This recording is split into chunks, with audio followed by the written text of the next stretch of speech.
Start recording. Vaibhavi को admit.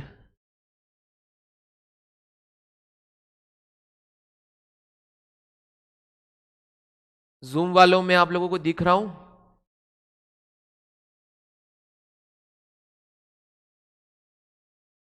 Mihir, Hrithik, Saket, Vaibhavi.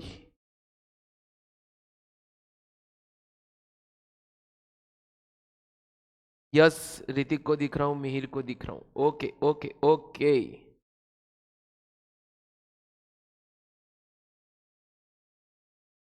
Okay, मैंने आपको वो भेजा ये देखने के लिए कि हाँ मैं आप लोगों को देख पा रहा हूँ, आपकी चैट्स देख पा रहा हूँ। तो बच्चों मैंने आपकी चैटेड ओपन कर दी, जो भी दिक्कत है मुझे यहाँ पर बोलना, ग्रुप में मत बोलना, मैं यहाँ से देख लूंगा। ओके, तो uh very good afternoon to all of you. Once again अपन लोग मिल रहे हैं कॉर्पोरेट अकाउंटिंग की क्लास में। आज हमारा लेक्चर नंबर 3 रहेगा और लेक्चर नंबर 3 लेसन नंबर 1 का लास्ट लेक्चर रहेगा। आज हमको किसी भी हालत में लेक्चर नंबर 1 को कंप्लीट करना है। अगर आज हमने इंट्रोडक्शन टू अकाउंटिंग कंप्लीट कर दिया दोस्तों, तो कल से अगले 2 या 3 दिन में आप लोगों का सेकेंड चैप्टर जो रहेगा कॉर्पोरेट अकाउंटिंग का इंट्रोडक्शन, उसमें अपन को कॉर्पोरेट अकाउंट की थ्योरी पढ़नी है। तो इतनी बेसिक थ्योरी नहीं, वहां पे जनरली हमको शेड्यूल 3 पढ़ना है कि उसके आइटम क्या रहते हैं वगैरह वगैरह। बस खाली एक बार गो थ्रू करना है हमको कि हमको पता चल जाए कि सर कौन कौन से आइटम रहते हैं, बैलेंस शीट कैसे बनती है। देन सेवंथ डे, मतलब इस क्लास का आज third day after 4 days, seventh day को मैं क्या करूंगा, चैप्टर नंबर 4 शुरू करूंगा। मतलब चैप्टर नंबर 3 जो आपका है वो थ्योरी है, प्योर अकाउंटिंग स्टैंडर्ड, इन डेज के डिफरेंस वगैरह की, वो अपन थोड़ा रुकने के बाद करेंगे। पहले अपन अकाउंटिंग को समझ तो ले। तो सर 6th या 7th डे को मैं आप लोगों का शुरू करूंगा accounting for share capital. Share capital खत्म होने के बाद debenture, then consolidation, cash flow statement, ratio analysis, और फिर वापस 2 थ्योरी चैप्टर और सिलेबस एंड। इतना सा है। तो मेरे हिसाब से तो 15 अप्रैल भी बहुत ज्यादा दे दिए, है ना। तो अपन लोग क्या कंसोलिडेशन को आराम से पढ़ेंगे, एक एक क्वेश्चन यहाँ पे करेंगे शेयर वगैरह, कि आपके 60 में से 60 ही इसमें आ जाए, तो भी एफएम अपना सरप्लस हो जाएगा। चलिए सर, है ना, मेरी कोशिश तो ही रहेगी आप लोगों के लिए। चलिए बच्चों, तो शुरू करते हैं। मैं आई ऑडिबल क्लियरली? जूम वालों बता दो, तो यहाँ पे रिकॉर्ड हो रहा है ऐसा मुझे पता चल जाएगा। मैं आई ऑडिबल क्लियरली? फिर रिकॉर्ड हो रहा है कि नहीं हो रहा है? कहाँ पे? नहीं, ऑप्शन तो आ रहा है, मैंने क्लिक तो कर दिया। हाँ, रिकॉर्डिंग हो रहा है, 2 मिनट। नहीं नहीं नहीं नहीं, सही सही सही हो रहा है, हो रहा है, हो रहा है। चलिए, तो कल तक हमने जो देखा था उसका थोड़ा सा मुझे बता दो। How many basis of account?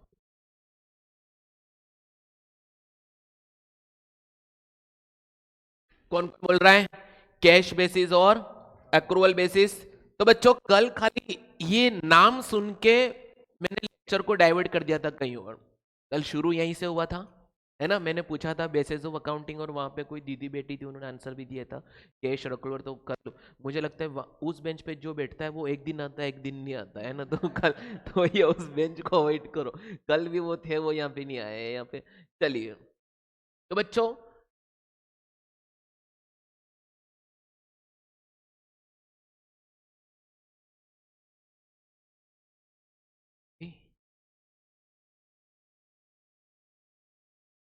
Not responding, respond करने दो बेटा इसे।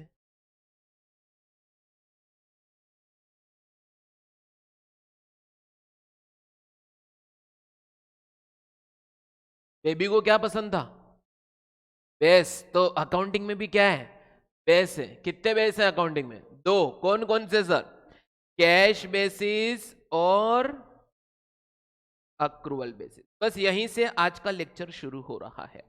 ओके दोस्तों, चलिए अब आप लोग मुझे बताइए कैश बेसिस क्या समझते हैं और एक्रूवल से आप क्या समझते हैं। भाई ने अभी तक 2 मिनट में पूरी बोतल पानी की गुटखा दी है ना। भाई बुरा मानना, मैं खाली ऐसे मजाक करता रहता हूँ। भाई को आज जो पानी मिला है, दिया जा रहा है भाई, तो मतलब देखो एक फिर ये दो।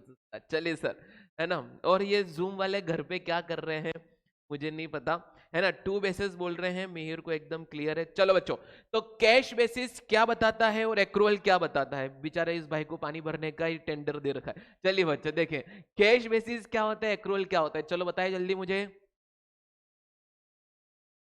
ओ, और एक्रूअल मतलब नॉन मॉनेटरी ट्रांजेक्शन। हाँ हाँ हाँ। अक्रूवल में अकाउंटिंग प्रॉफिट्स आते हैं, लेकिन कैश बेसिस में प्रॉफिट नहीं आता। कैश प्रॉफिट आता है, हाँ ये थोड़ा बहुत सही है। और कोई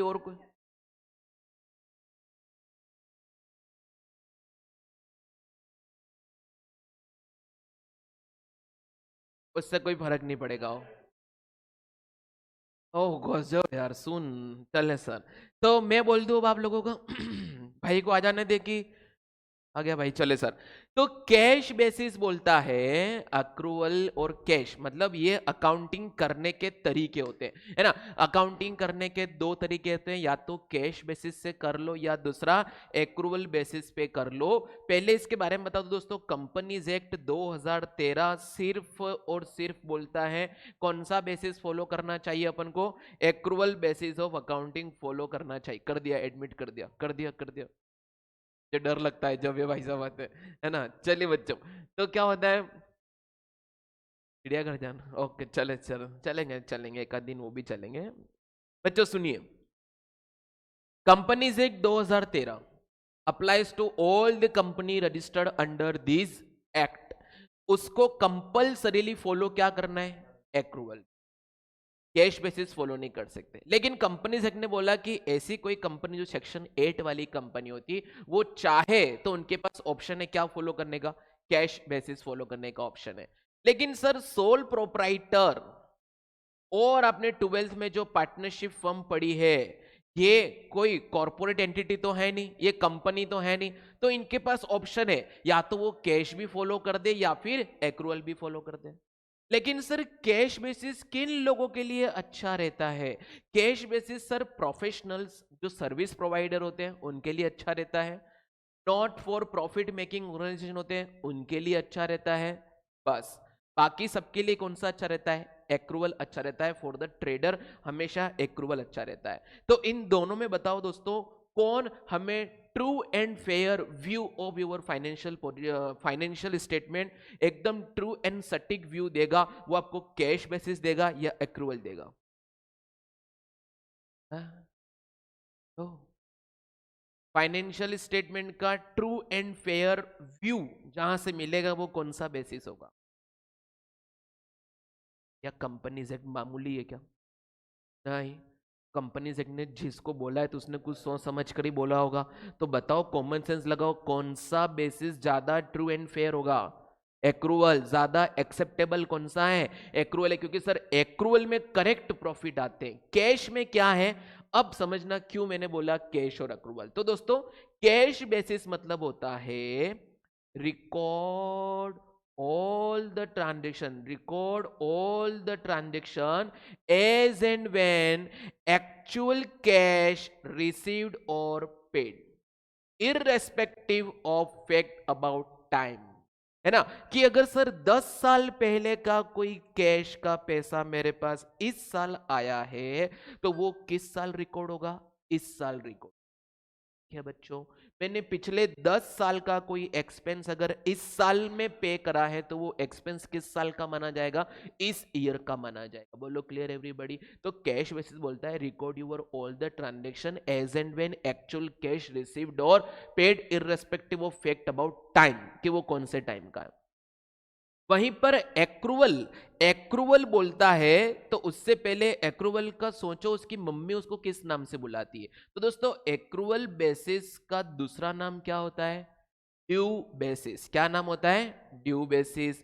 लेकिन एक्रूवल की गर्लफ्रेंड उसको किस नाम से बुलाती है, गर्लफ्रेंड हमेशा थोड़ा टेक्निकल नाम देती है ना। तो इसको बोलते हैं मर्केंटाइल सिस्टम ऑफ अकाउंटिंग। क्या बोलते हैं दूसरा नाम, मर्केंटाइल सिस्टम ऑफ अकाउंटिंग। दोस्तों देखो, एक्रूवल का नाम, सबसे पहला नाम क्या है, एक्रूवल बेसिस, दूसरा नाम क्या है, ड्यू बेसिस, तीसरा नाम क्या है, मर्केंटाइल सिस्टम ऑफ अकाउंटिंग या मर्केंटाइल बेसिस। तो कभी भी आपको एग्जाम में किसी भी तीनों में से एक नाम से पूछा जा सकता है। बोलो क्लियर है, एक्रूवल बोल दो या ड्यू बोल दो या मर्केंटाइल बोल दो। चलो सर, तो क्या होगा एक्रूवल, मतलब एक्रूवल बोलता है record your all the transaction as and when transaction took place, irrespective whether actual cash received paid or not। वहां पे कैश आएगा वो देखना था, ट्रांजैक्शन कब हुआ है वो फर्क नहीं पड़ता। यहां बोला ट्रांजैक्शन हुआ है उसको देखना है, कैश कब आए वो फर्क नहीं पड़ता। बोलो क्लियर एवरीबॉडी बच्चों, डन एवरीबॉडी। तो सर जैसा ऐसा बोला गया एक्रूअल में कि record your all the transaction as and when transaction took place, या ट्रांजैक्शन अकर्ड, या ट्रांजैक्शन ड्यू होता है रिकॉर्ड कर दो। तो इसने बोला कि आप यहां पर cash as well as credit दोनों ट्रांजैक्शन हो। कौन कौन से कर सकते हो? Cash as well as credit दोनों ट्रांजैक्शन रिकॉर्ड कर सकते हो। चलो एवरीबॉडी बताओ दोस्तों, मैंने गुड सोल्ड ऑन क्रेडिट अगर किया है तो क्या कैश बेसिस में वो ट्रांजैक्शन रिकॉर्ड होना चाहिए? नहीं। लेकिन गुड सोल्ड ऑन क्रेडिट किया और मैं एक्रूअल फॉलो कर रहा हूं तो क्या वो रिकॉर्ड होना चाहिए? जी हाँ, क्योंकि सर आपने सोल्ड कर दिया, ट्रांजैक्शन हो गया, ट्रांजैक्शन हो गया, आप रिकॉर्ड करो भले एक्चुअल कैश रिसीव्ड और नॉट। Clear everybody? पक्का? डन? आगे बढ़े सर। जब अगर आप कैश बेसिस फॉलो करोगे, जब अगर आप कैश बेसिस फॉलो करोगे तो आपके फाइनेंशियल स्टेटमेंट में रिसिप्ट एंड पेमेंट अकाउंट बनेगा। क्या बनेगा? Receipt and payment account. लेकिन एक्रूअल फॉलो करोगे तो आपका इनकम एंड एक्सपेंडिचर या P&L अकाउंट बनेगा। बोलो क्लियर है? तो करेक्ट प्रॉफिट कहां से निकल के आएगा? एक्रूअल से। सर कैश में तो ये निकल के आएगा मेरा कितना कैश सरप्लस इस साल का बचा है, कितना कैश मेरा डेफिसिट बचा हुआ है। बोलो क्लियर एवरीबॉडी और नोट? बच्चों जूम वाले ऑनलाइन वाले बताओ क्लियर एवरीबॉडी? मैंने कैश और एक्रूवल का आपको बता दिया है पूरा कॉन्सेप्चुअल क्लियर करके। आज मैं ज्यादा मोटा दिख रहा हूं क्या? ऐसे मैं हूं नहीं। वो आज मैं 20 साल का हो गया ना आज। वो आज ज्यादा बढ़ गया। हो ठीक है, अपने हिसाब से देख। चलिए बच्चों यहां तक क्लियर है आप लोगों को कि नहीं? कैश और अक्रूवल बोलो बोलो बोलो बोलो। हाँ जी, ये कौन है भाई?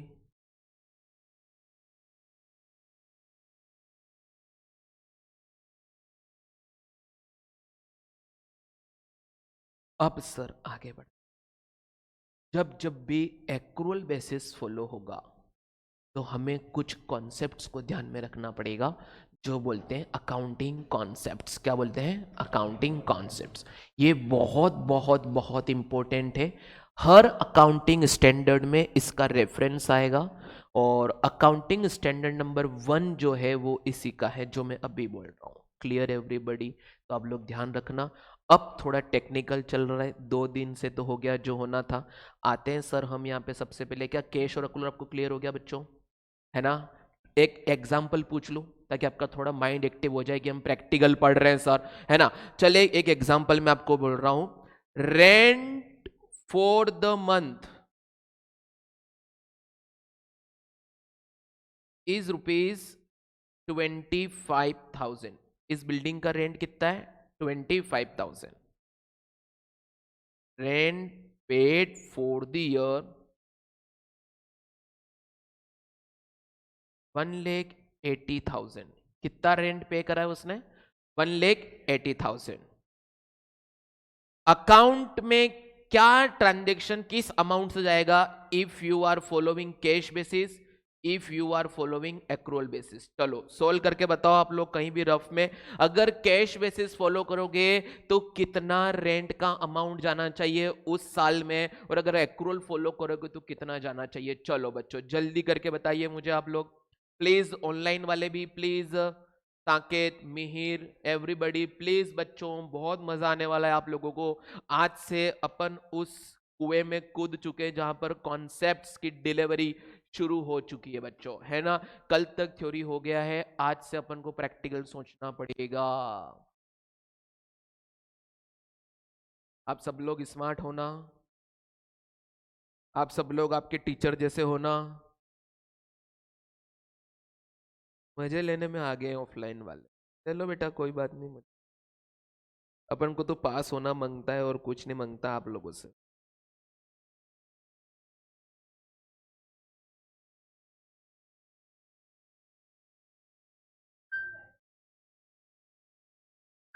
थ्री लेख जाएगा is the correct answer sir. Cash basis में जाएगा आपका कितना?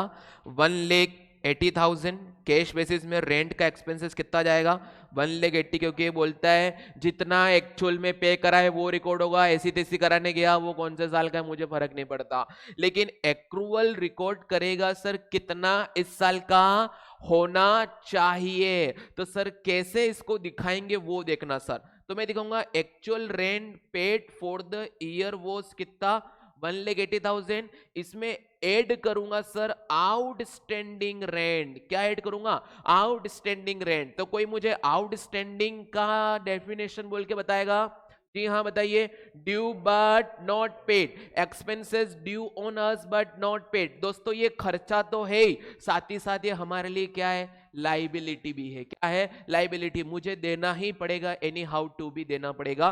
तो सर इसमें मैं जोड़ दूंगा कितना सर 1,20,000 आउटस्टैंडिंग जोड़ दूंगा, तो टोटल रेंट का खर्चा P&L में कितना होगा 3 लाख का। तो सर देखो cash as well as non cash दोनों ट्रांजेक्शन रिकॉर्ड हो गए। चलिए सर दूसरा एग्जाम्पल, बोलो आप लोग रेडी हो सुनने के लिए एग्जाम्पल? ऑनलाइन वालों क्लियर हो? बताइए depreciation charge on furniture 20,000 cash basis में कितना जाएगा, एक्रूअल में कितना जाएगा? चलिए चलिए चलिए, वेरी गुड। डेप्रिसिएशन बोल रहा है कैश बेसिस में 0 एंड एक्रूअल में पूरा 20,000। Sir why why? क्योंकि depreciation is a non cash expenses, जिससे रियल में मेरी जेब से कोई आउटफ्लो यहाँ पे नहीं हो रहा है, it's just an adjustment. Depreciation क्या होता है? एक एडजस्टमेंट होता है। बोलो क्लियर एवरीबॉडी बच्चों? मजा आ रहा है अकाउंट पढ़ने का कि नहीं आ रहा है? मुझे आप मुझे बोलोगे तो मुझे भी क्या मोटिवेशन मिलेगा और मजा आएगा, क्योंकि अब मैं फॉर्म में आ चुका हूँ। 2 दिन तो थ्योरी हो गई, अब देखो रौनक कोठारी के मजा आपको प्रैक्टिकल में कैसा बताता है। बोलो आप लोगों को मजा आ रहा है कि नहीं आ रहा है? अभी 2 दिन तक कैसा लग रहा है ना? एकदम खतरनाक वाला है ना, एक मतलब एक ये रौनक कोठारी मतलब। हाँ चले सर, ओके आगे बढ़ते हैं सर। जी जी जी ओके सर। देखिए डेप्रिसिएशन कैश में नहीं जाएगा, एक्रूअल में जाएगा। बोलो डन एवरीबॉडी? तो सर इसी बात को मद्देनजर रखते हुए हमें एक्रूअल में ये ध्यान रखना पड़ेगा कि जब भी आप कैश बेसिस फॉलो करोगे तो आउटस्टैंडिंग, प्रीपेड, एक्रूड, एडवांस ये कभी भी नहीं आएंगे। ये सिर्फ किस में आते हैं? एक्रूअल में आते हैं। किस में आते हैं? सिर्फ एक्रूअल में आते हैं। बोलो क्लियर है ना एवरीबॉडी? चले आउटस्टैंडिंग मतलब होता है expense due but not paid. Prepaid मतलब क्या होता है? Not due but paid in advance. Accrued income क्या होती है? Income earn but not received. And sir advance income क्या होती है? Income not earn but received in advance. Clear everybody? दोस्तों इनकम के लिए वर्ड यूज होता है एक्रूड और एडवांस, एक्सपेंस के लिए यूज होता है आउटस्टैंडिंग और प्रीपेड। क्लियर एवरीबॉडी आप लोगों को? ये सब अभी काम आने वाला है अपन लोग। जैसे मैं बताऊंगा calls in advance, calls in arrear. क्या होता है जरा मुझे बताओ कॉल्स इन अरियर? शेयर में जो हम 7th डे को पढ़ने वाले हैं, आज से 4 दिन बाद जो पढ़ेंगे वो चीज वहां पर होगी, प्रैक्टिकल पूरा है ना। चले सर, तो जैसे ही एक्रूअल पे आते हैं तो कुछ कुछ अकाउंटिंग कॉन्सेप्ट्स हमें फॉलो करने पड़ेंगे। किस पे आएंगे अपन? एक्रूअल पे आएंगे तो सबसे पहले हमें अकाउंटिंग कॉन्सेप्ट फॉलो करने पड़ेंगे। मैं सबसे पहले 3 कॉन्सेप्ट यहाँ पे लिख रहा हूं। क्या लिख रहा हूं सर? 3 कॉन्सेप्ट यहाँ पे लिख रहा हूं। अगेन मैं इसकी राइटिंग मकोड़ी मल जैसी लिखने वाला हूं। हेलो, ओके चल रहा है, मुझे लगा आवाज चली गई।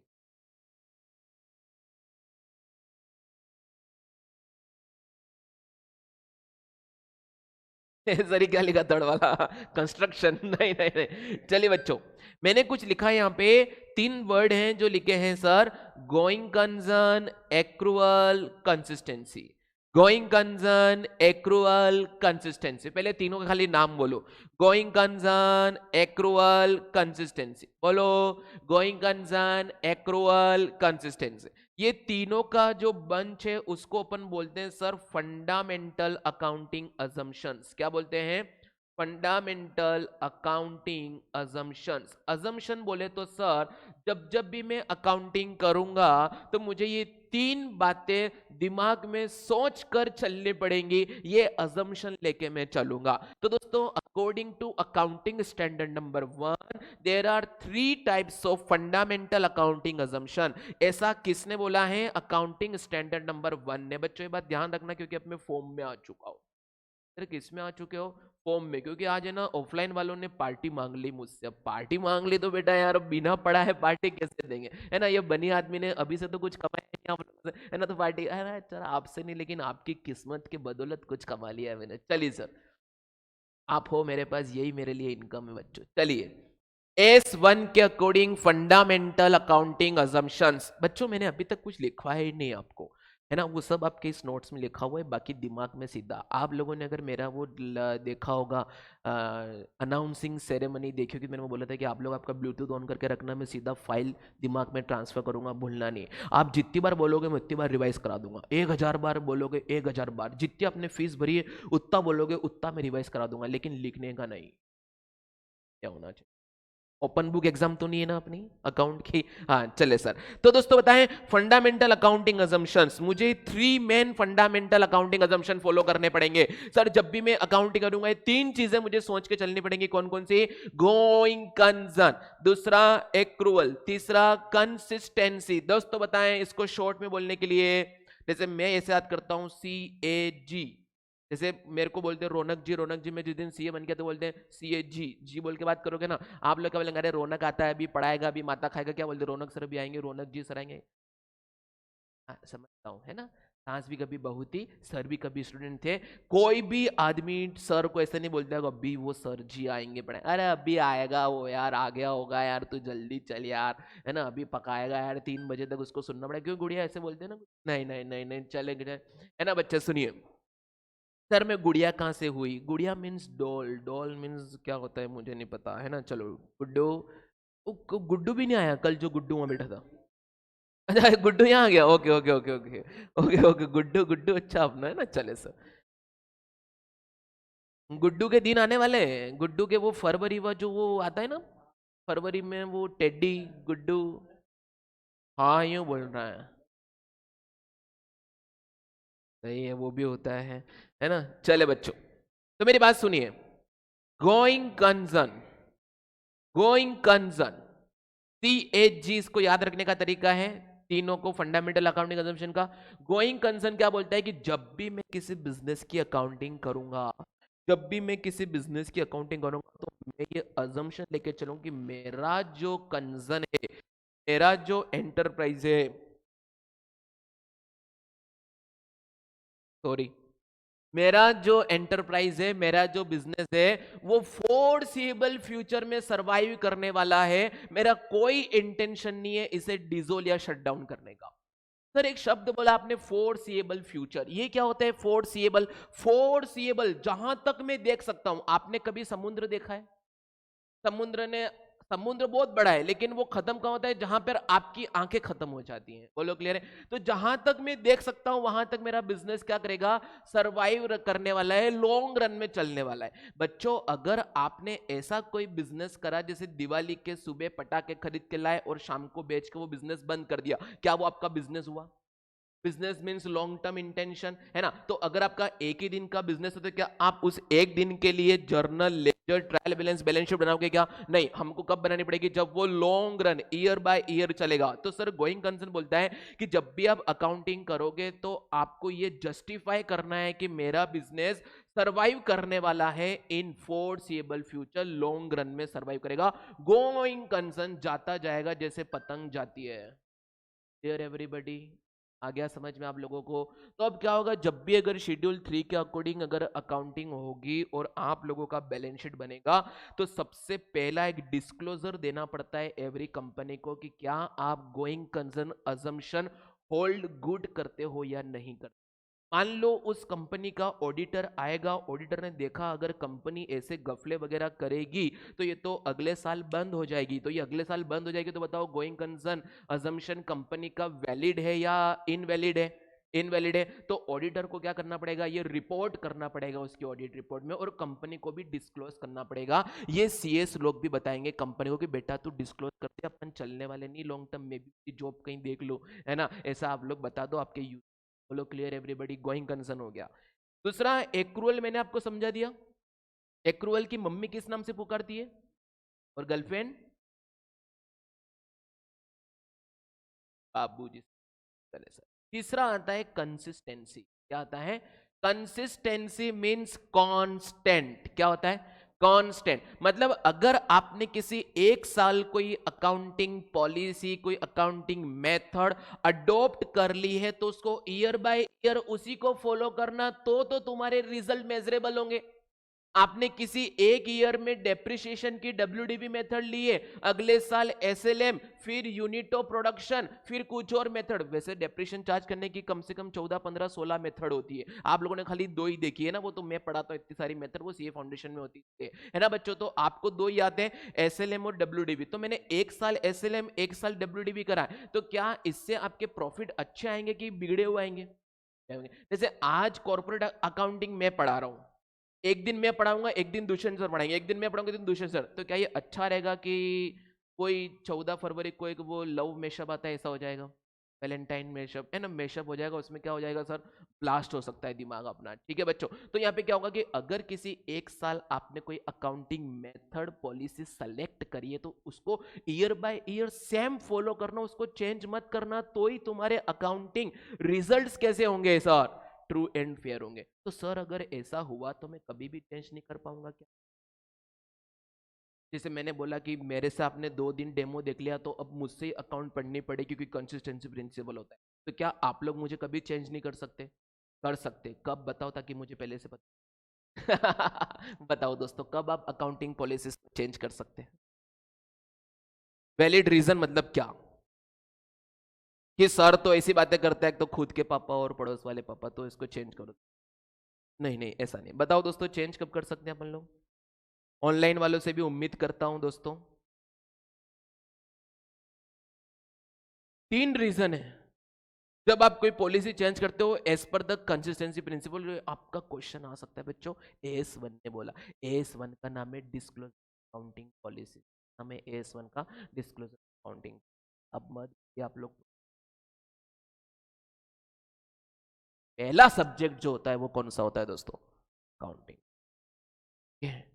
इसलिए रखा गया है आईसीएसआई ने, इसीलिए सीएस एग्जीक्यूटिव में एक सब्जेक्ट तो इसको दिया है, क्योंकि आप इसको नहीं समझोगे तो कितने भी लो समझ लो, क्या फर्क? कोई मतलब नहीं। मैंने आपको पहले दिन बताया था, पेनल्टीज कितनी है, रिपोर्टिंग कितनी करी, क्या करी, वो ही नहीं पता तो क्या मतलब? चले, तो बताओ सर, आप चेंज कब कब कब कर सकते हो? चेंज कब कब कब कर सकते हो? मैं ही बोल दूं? लॉ चेंज हो गया तो सबसे पहले सर क्या होगा sir? It's required by law और स्टेट, जो बोलते हैं अपन STATUE, है ना, स्टैच्यूट। हाँ चले सर, तो रिक्वायर्ड बाय लॉ। अगर किसी कानून ने बोल दिया कि कंपनी एक्ट ने बोल दिया कि ये कंपनी आज के बाद तू एसएलएम मेथड फॉलो नहीं कर सकती, तू सिर्फ क्या करेगी? डब्ल्यूडीबी। जैसे इनकम टैक्स एक्ट आप पढ़ रहे हो, आप सेकंड ग्रुप नहीं कर रहे हो, इनकम टैक्स के अंदर है ना, बिजनेस एंड प्रोफेशन में बोला गया है कि एवरी कंपनी जिस पे इनकम टैक्स एक्ट लग रहा है, उनको डब्ल्यूडीबी फॉलो करनी, एसएलएम फॉलो नहीं कर सकती। तो ये किसने बोला? इनकम टैक्स एक्ट ने, तो उनको चेंज करना पड़ेगा। दूसरा sir, changes is required by any accounting standard. या तो कोई कानून बोल दे या कोई एस बोल दे तो चेंज करना पड़ेगा, या सर उस चेंज को करने से मेरा जो अकाउंटिंग है वो और फेयरली प्रेजेंटेशन दे रहा है, मुझे आप लोग चेंज करोगे तो और आप सुंदर दिखने लग जाओगे, और आपको अच्छा पढ़ने मिल जाएगा, तो आप चेंज। लोग क्लियर है? 3 कंडीशन मैच होनी चाहिए, तब जाके आप आपके मेथड्स चेंज कर सकते हो। बताओ दोस्तों, कौन कौन से? Required by law, required by S, and required needs more fair present. Clear everybody? पक्का? तो 3 कॉन्सेप्ट याद कर लिए, कौन कौन से? Going concern, accrual, consistency. जोर से बोलो। याद हो गया तीनों के अंदर का मसाला? है रजनीगंधा याद हो गया? चलिए बच्चों आगे बढ़ते हैं। फोर्थ, देखो बच्चों, आपके मॉड्यूल में कुछ कुछ कॉन्सेप्ट नहीं है, मैं उससे एक्स्ट्रा पढ़ा रहा हूं, चलेगा कि नहीं चलेगा? है ना, क्योंकि पढ़ाना पड़ेगा, क्योंकि यार बेसिक अकाउंटिंग में कुछ भी आ सकता है। ठीक है, तो सबसे पहले मुझे बोल के बताओ, प्रूडेंस का दूसरा नाम क्या होता है? वेरी गुड, इसकी गर्लफ्रेंड पक्का होगी। हाँ, क्यों, कोटा में तो रहती है यार। एक कचौरी, कोटा की कचौरी के बहाने आप किसी को भी पटा सकते हो यार। प्याज की कचौरी, शक्ल ही प्याज जैसी हो गई है खा खा के। चलिए बच्चों बताइए यार, हॉस्टल वालों को सबको खाना अच्छा मिल रहा है कि नहीं मिल रहा है? आप लोगों को नहीं मिल रहा है?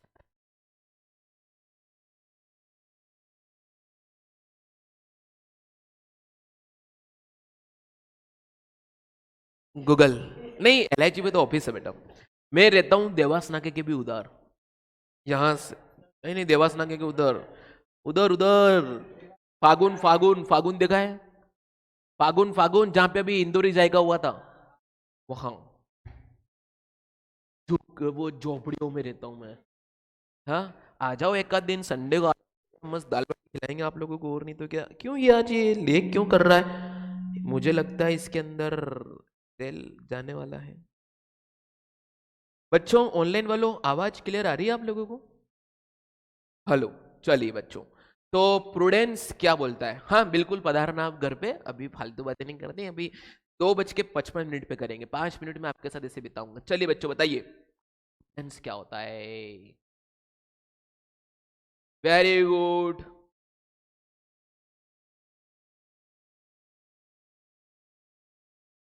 बिल्कुल।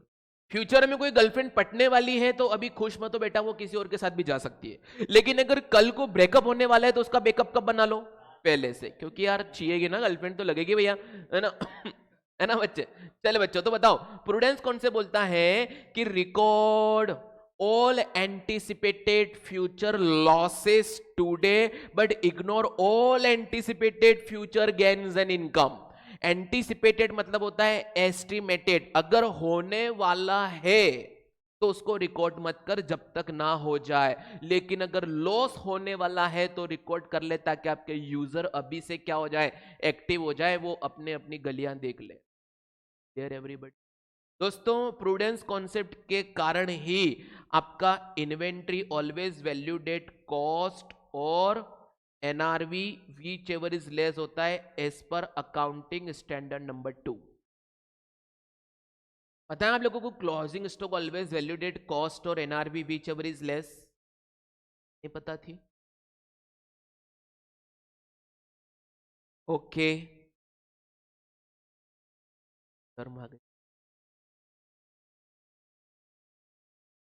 एग्जाम्पल दे दूं, समझ में आ जाएगा आप लोगों को।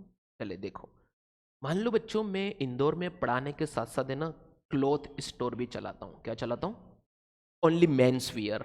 वो लड़की वाले धंधे अपन से नहीं होते, वो एक टॉप लेने आएंगे 500 टॉप दिखाने पड़ेंगे। क्या हुआ क्या हुआ क्या हुआ? तू वही चलाएगा?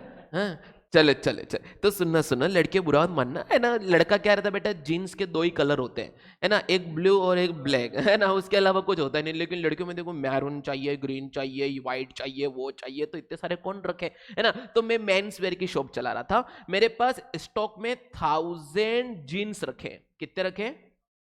लेकिन मैं इसको खरीद के लाया था 600 रुपए में, मैं इसको सेलिंग प्राइस करता हूं वो 1000 में करता हूं। कितने में करता हूं? 1000। मेरे पास अभी दुकान में स्टोर में कितने जींस रखे? 1000। एक दिन मेरे पापा को मेरे मजे लेने थे, उन्होंने फोन उठाया और घुमाया। क्यों भाई? रोनू, मेरा घर का नाम क्या है? रोनू, क्या नाम है?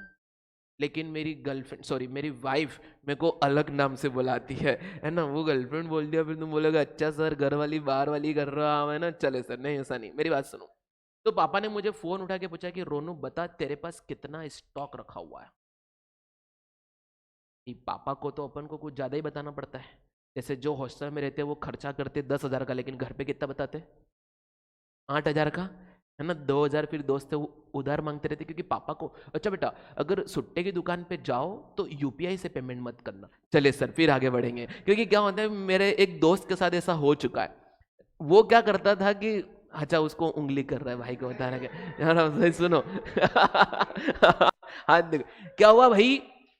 एक लड़का रोज दिन की 2 बजे कृष्णा पान सेंटर 20 रुपए का ट्रांजेक्शन होता है। पापा ने एक बार क्या हुआ, वो होम टाउन में बैंक के ब्रांच में जाके स्टेटमेंट निकाल दिया, और बोले रोज एक समय पे पान सेंटर पे क्या करता है तू 20 रुपए का? तो फिर वो जो स्टेटमेंट वाला था वो भी क्या, वो भी जानता था, बोलते कि सर ये 20 रुपए के ट्रांजेक्शन में लिखा है मार्बलो की एडवांस। चले बच्चों, है ना, तो सर आपको कैसे पता? बेटा नॉलेज हर चीज का होना चाहिए, तो ही एक रियल टीचर बनता है भाई, है ना। नहीं तो मैं भी अगर ऐसा होता है कि मुझे तो कुछ नहीं आता, आज अगर मैं आपको अकाउंट पढ़ा रहा हूं तो मैंने अकाउंटिंग में कुछ तो किया होगा, बड़े बड़े ऑडिट्स किए होंगे, तो ही तो पढ़ा रहा हूँ कि ऐसा ऐसा होता है सर, है ना। तो इसलिए कह रहा हूँ, तो पापा के सामने एक बात ध्यान रखना, पापा को कुछ मत बताया करो, वो स्टेटमेंट भी नहीं, यूपीआई से मत करो, भले मेरे से ले जाना पैसे। चले सर, देखें तो क्या हुआ, पापा का फोन आ गया सर, पापा का फोन आ गया, पापा ने बोला कि रौनक बता कितना स्टॉक तेरे पास पड़ा हुआ है। मैंने उठाया कैलकुलेटर और पापा को बोल दिया 1000 जीन्स रखे इंटू 1000 का एक बिकेगा, तो कितना आता है number, what ever be the number, पापा को बोल दिया। पापा ने इधर आता, क्या जो ये 1000 रुपए पे तू मुझे बता रहा है, तू मुझे जो ये 1000 रुपए पे बता रहा है, क्या तेरा ये 400 रुपए का प्रॉफिट रियलाइज्ड हो चुका है क्या? नहीं। हो सकता है कोई जीन्स तू इसे 300 रुपए में भी बेचे, हो सकता है कोई जीन्स तो उसे 1200 रुपए में भी बेचे, हो सकता है कोई कंजूस आदमी आ गया तो वो बहुत बार्गेनिंग भी करवाए। तो कभी भी पड़ा हुआ स्टॉक को आप सेलिंग प्राइस पे मत रिकॉर्ड करो, किस पे करो, कॉस्ट पे करो, क्योंकि वो कितने, क्योंकि 400 रुपए क्या आपने कमा लिए, वो तो आप कमाने वाले हो सकता है उतना नहीं भी कमाओ, तो आपको किस पे दिखाना चाहिए, 600 रुपए पे। लेकिन मैंने पापा को बोला, पापा रुको, अगर आप 600 पे दिख रहे हो तो पापा इस 1000 जीन्स में से 100 जीन्स ऐसे हैं जो इनको ने आउटडेटेड हो गए, उन्होंने चूहों ने खा लिया उन जीन्स को, तो वो मेरे साथ कितने में बिकेंगे, सिर्फ 200 रुपए में बिकेंगे। अगर उन जीन्स को, डैमेज जीन्स को मैं बेचूंगा तो कितने मिलेंगे मुझे, 200। तो दोस्तों ये 200 तुम्हारी होती है एनआरवी, क्या होती है, एनआरवी, बोले तो नेट रियलाइजेबल वैल्यू, क्या होती है, नेट रियलाइजेबल वैल्यू। तो दोस्तों यहां पर क्या होगा, मैं 900 जीन्स को वैल्यू करूंगा कितने पे, 600 पे, और 100 जीन्स को 600 और 200 विच एवर इज लेस उस पे मैं वैल्यू करूँ। बोलो क्लियर एवरीबॉडी, यानी, है ना बच्चों। अगर मुझे उस सामान को बेच करके लॉस मिलेगा तो आज उस लॉस को रिकॉर्ड कर दो, उस सामान को 200 रुपए पे रिकॉर्ड कर दो। बोलो क्लियर एवरीबॉडी, यानी प्रूडेंस कॉन्सेप्ट समझ में आ गया आप लोगों को? क्या बोलता है, record all anticipated future losses today, ignore all anticipated future gains and income. और प्रूडेंस का दूसरा नाम क्या है, कंजर्वेटिज्म। चले सर, फिफ्थ पर लिखूं,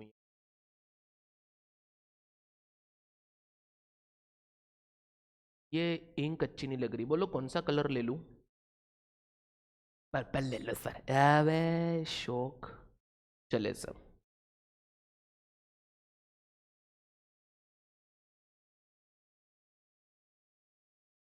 बताओ यार, पीते जा, पानी पीते जा, पूरा पानी ही पानी कर दिया। चले सर, सोलिमो अमेजोन का ब्रांड होता है। चलिए सर बताइए, बताइए।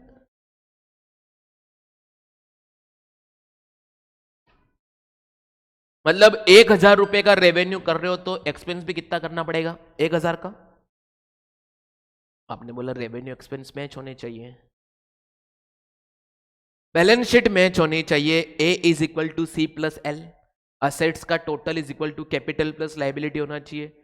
लेकिन आंसर गलत है, वो भी मैचिंग में वो नहीं आता। और सोचो दीदी आप, यार कल का लेक्चर तुमने रिकवरी यहाँ आए थे ना, कल देख लिया, बहुत इंपॉर्टेंट था कल का लेक्चर, है ना। चलिए बच्चों, बताओ यार, सब लोग बोलते हैं, एक गुड़िया बोलती नहीं, क्या दिक्कत है, शर्माते हैं अपन कि समझ में नहीं आ रहा, कि बोलने का नहीं होता है, कौन बोले सर, कौन एनर्जी वेस्ट करे सर जून में पेपर लिखने। बताओ बेटा बताओ, क्या होता है मैचिंग का मतलब, नहीं आ रहा है तो ना बोलो, कोई बात, हाँ ओके कोई बात नहीं, अगर सब कुछ आता होता तो मैं यहाँ क्या कर रहा होता, है ना। चले बताओ मैचिंग, गुड्डू, गुड्डू पार्ट 2, गुड्डू रंगीला। हाँ चलो मैं बताता हूँ देखो, दीदी ने थोड़ा बहुत तो सही बोला था, उन्होंने बोला कि sir revenue is equal to expense होना चाहिए।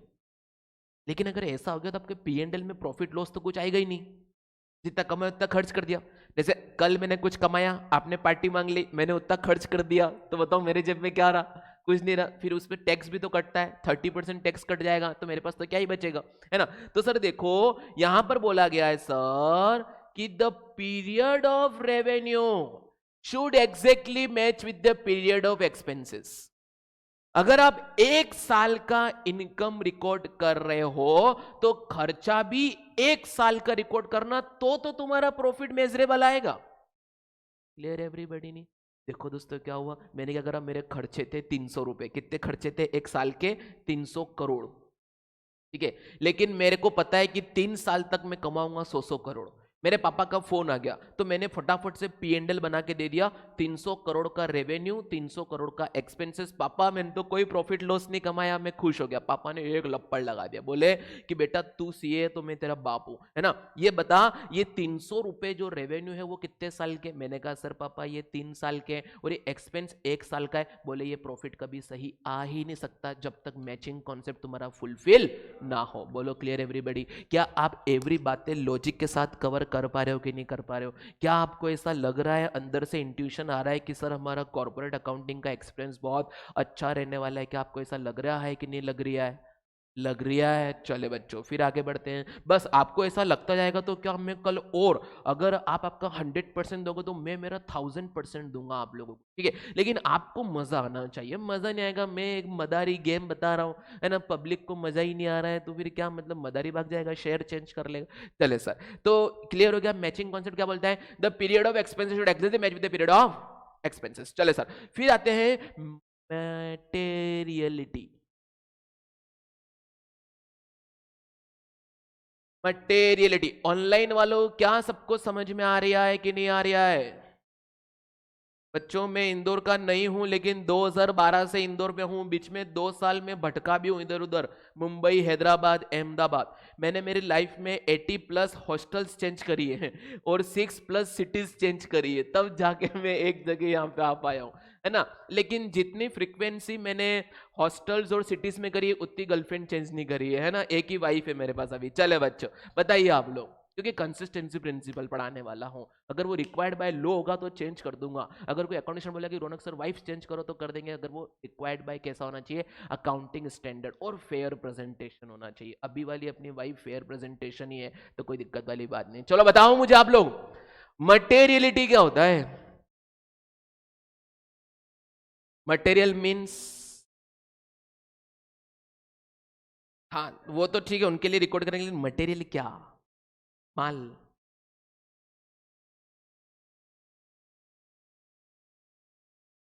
तुमने 12 कौन से स्कूल से किया है?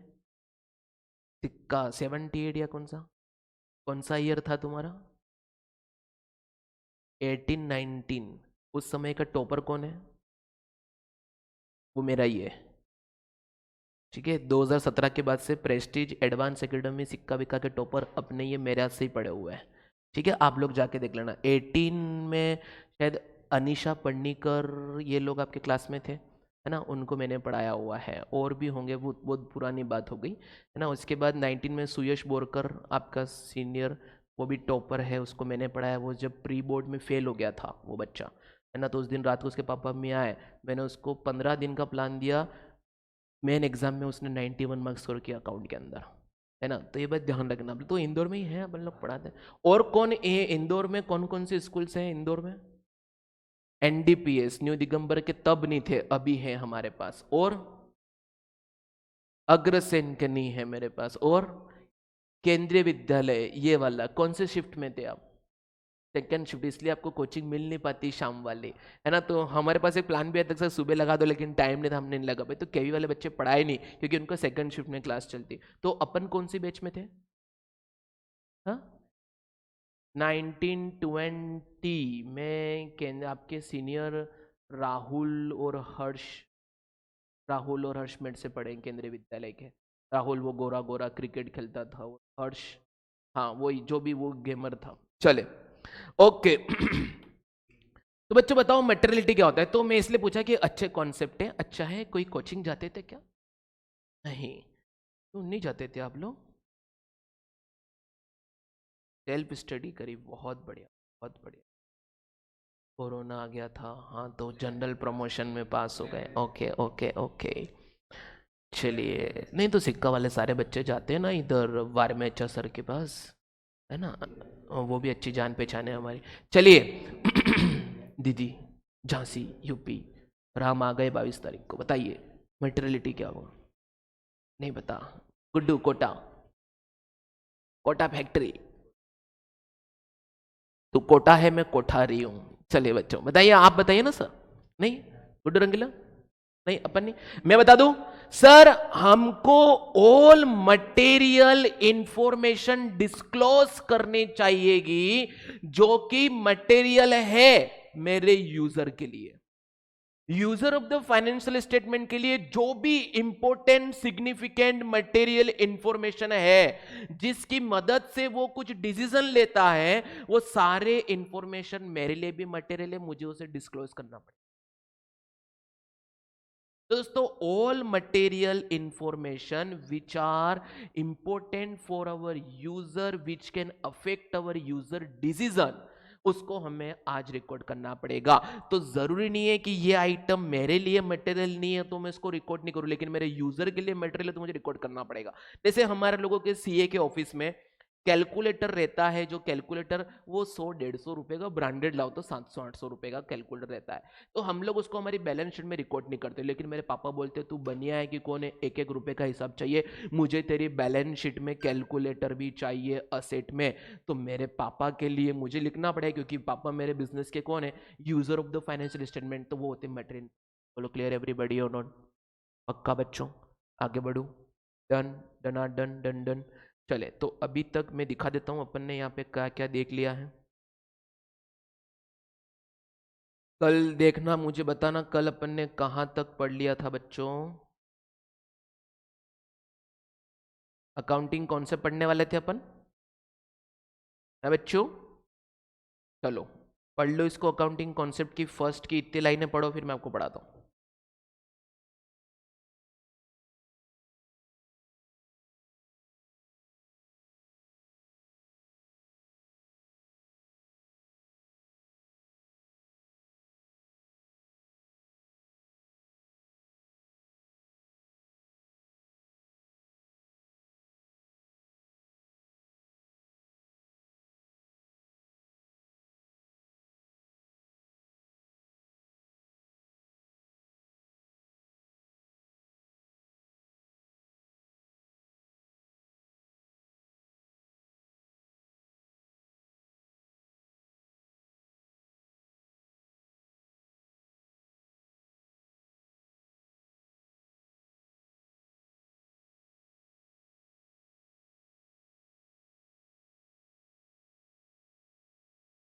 पढ़ लिया बच्चों?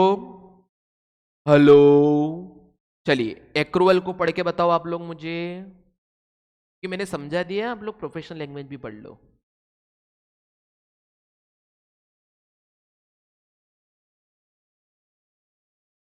तो तुम लोग यहाँ पर अपनी लैंग्वेज भी लिख सकते हो। Record all the transaction as and when transaction took place irrespective of the fact whether actual cash received और नॉट, पेड और नॉट।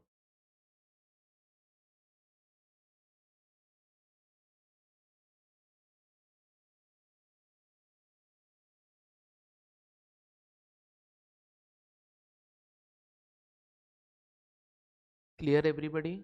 दोस्तों, एक्रूअल पढ़ लिया आप लोगों ने, ठीक है। कंजर्वेटिज्म पढ़ लिया, इसका दूसरा नाम लिख देना वहां पर, प्रूडेंस होता है। क्या होता है? प्रूडेंस। और इसका एग्जाम्पल लिख देना, inventory always valued at cost और NRV whichever is less as पर द कौन सा कॉन्सेप्ट, प्रूडेंस और कंजर्वेटिज्म। एस टू को भी अप्लाई करना पड़ा। चलिए बच्चों, कंसिस्टेंसी क्या बोलता है, आपको कांस्टेंट रहना चाहिए। Once business to specific accounting method, it should be continue using it on go forward basis. By doing so financial statement prepared is multiple can be reliably compared. लेकिन यहाँ पर आप लोग लिख देना कब कब चेंज कर सकते हैं वो 3 case, if required by law, S and fair presentation. चलिए, एंटिटी कॉन्सेप्ट क्या होता है सर? एंटिटी कौन से बोलता है कि ओनर और बिजनेस आपस में अलग है, अकाउंटिंग कर रहे हैं अपन एंटिटी के पर्पस से करेंगे, इसलिए दोस्तों कैपिटल बिजनेस के लिए क्या होती है, लाइबिलिटी होती है। चले तो एंटिटी भी पढ़ लिया।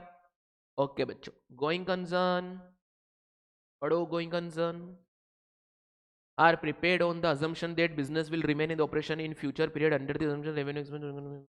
Okay.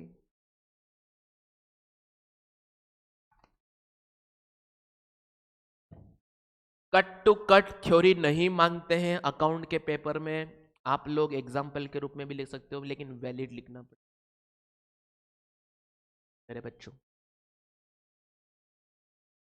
फिर रिवीजन जब होगा ना तो आप समझना कि 3 दिन में अभी जो पढ़ा रहा हूं वो मैं 1 दिन में रिवाइज कराऊंगा, 1 घंटे में रिवीजन जब भी होगा। चार्जर कहाँ है रे?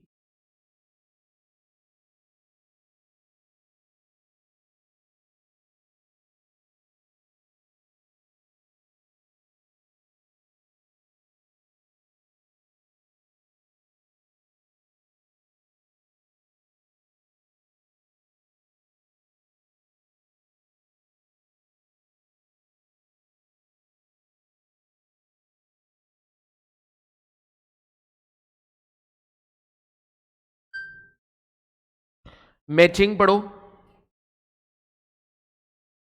Same period in which revenue was recognised. चलिए, और मटेरियलिटी पढ़ो।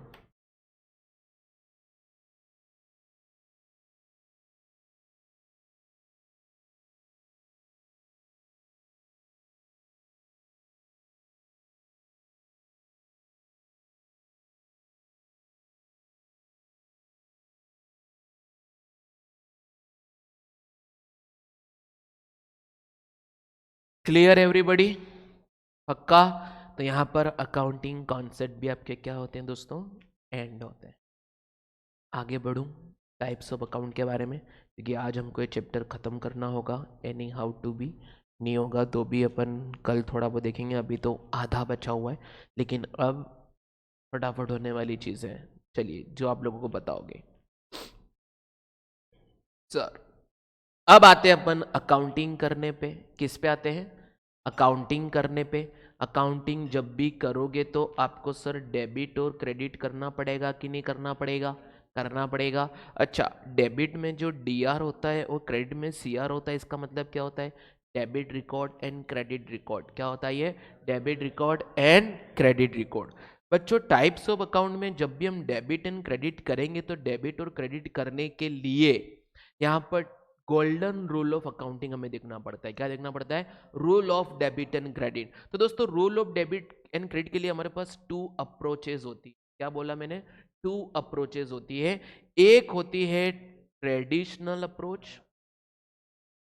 और एक होती है मॉडर्न अप्रोच। किन लोगों ने लाई होंगी? हम जैसे लोग जो आज के जमाने में फॉलो करेंगे। ट्रेडिशनल अप्रोच आज आप फॉलो करोगे तो हो,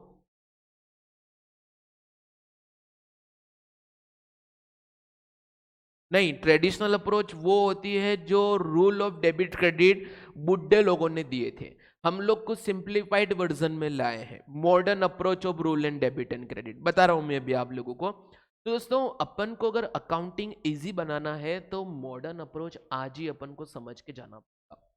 सो सिंपल, सो ब्यूटीफुल, मजा आने वाला आप लोगों को मॉडर्न अप्रोच में। आज के बाद सारी अकाउंटिंग के every ledger, every debit, every credit मैं जो समझाऊंगा बाबा, वो कौन सी मेथड समझाऊंगा? मॉडर्न अप्रोच के रूप में समझाऊंगा। बोलो क्लियर एवरीबॉडी? तो दोस्तों, ट्रेडिशनल अप्रोच और मॉडर्न अप्रोच। ट्रेडिशनल अप्रोच को बोलते हैं अपन गोल्डन रूल ऑफ अकाउंटिंग। क्या बोलेंगे? और मॉडर्न को बोलेंगे अमेरिकन रूल ऑफ अकाउंटिंग। क्या बोलेंगे? अमेरिकन भुट्टा। एक गोल्डन भुट्टा, एक अमेरिकन भुट्टा। तो गोल्डन रूल ऑफ अकाउंटिंग वो होता है जो ट्रेडिशनल अप्रोच में अपने बाप दादा फॉलो करते थे, ठीक है। और मॉडर्न अप्रोच किसको बोलेंगे? जो आज के जमाने में इंटरनेशनल लेवल पे फॉलो होती है, लेकिन डेबिट क्रेडिट का आंसर सेम आएगा उससे। बोलो क्लियर है? तो sir golden rule of accounting के अंदर, मॉडर्न अप्रोच के अंदर अकाउंट्स के 3 नेचर होते हैं, पर्सनल, रियल, नॉमिनल। कौन कौन से होते हैं बच्चों? पर्सनल, रियल, और बेटा कौन सी? पर्सन अगेन 3 टाइप के होते हैं, natural person, artificial person, representative person. कौन कौन होते हैं? Natural person, artificial person, representative person. Real, really होता है। नॉमिनल, नॉमिनल होता है। आप लोग बताओ रियल नेचर में क्या क्या जाता है? असेट्स, फिजिकल एग्जिस्टेंस, सारी असेट किस में जाती है? रियल में। तो डेटर मेरा असेट है, कहाँ जाएगा? अभी आपने क्या बोला सर? हाँ, फ्लो फ्लो। हाँ, इसलिए इसलिए तो लेक्चर देख रहा हूँ, इसलिए तो सर, इसलिए तो फीस भरी है सर, है ना? चलो बताओ सर, तो बता दूं, रियल में जाता है all assets excluding personal nature asset. Clear everybody? है ना? तो कभी ऐसा बोलना, पूरा अपन प्रोफेशनल बनने वाले हैं। All asset goes to the real nature account excluding personal nature asset. वो take an example, cash account तुम्हारे लिए असेट से, बोलो वो किस में जाएगा? रियल में। लेकिन बैंक अकाउंट भी तुम्हारा असेट है, लेकिन वो किस में जाएगा? पर्सनल में, क्योंकि बैंक एक आर्टिफिशियल पर्सन है, एसबीआई एक आर्टिफिशियल पर्सन है। बोलो क्लियर है? डन। बच्चों नॉमिनल में क्या जाएगा जरा बताओ यार? All expenses, losses, gains and income. बोलो क्लियर है? Done everybody? ओके, तो वो नॉमिनल में जाता है। और इसके अलावा जो बच गया, जो कहीं नहीं जाता, वो सब किस में जाता है? पर्सनल में। तो सर एग्जांपल दो ना, पर्सनल में क्या जाए? तो all liability goes to the personal. क्या बोला मैंने? और लाइबिलिटी, और जो कहीं नहीं गया वो इधर जाएगा। बोलो क्लियर एवरीबॉडी? भाई गजब नींद आ रही क्या? तब पानी पी ले। चाय बुलवाऊं? चाय बुलवाऊं? कुछ और 20 रुपए? है ना बच्चे? फिर आगे बढ़ो। हाँ, जो एग्जाम्पल है, आप लोग ऐसा मत बोलना सर तो ऐसा बोलते हैं, तो यार कभी ट्राई करना चाहिए। नहीं नहीं नहीं नहीं, बहुत गंदी चीज, गलत बात है ना? आपके सर जैसे बनो, आप लोग कैसे बनो? सर जैसे, कितने यंग, कितने एंथुसियास्ट। ए भाई क्या है भाई? ए भाई क्या क्या क्या, यूं यूं यूं क्या कर रहा है भाई?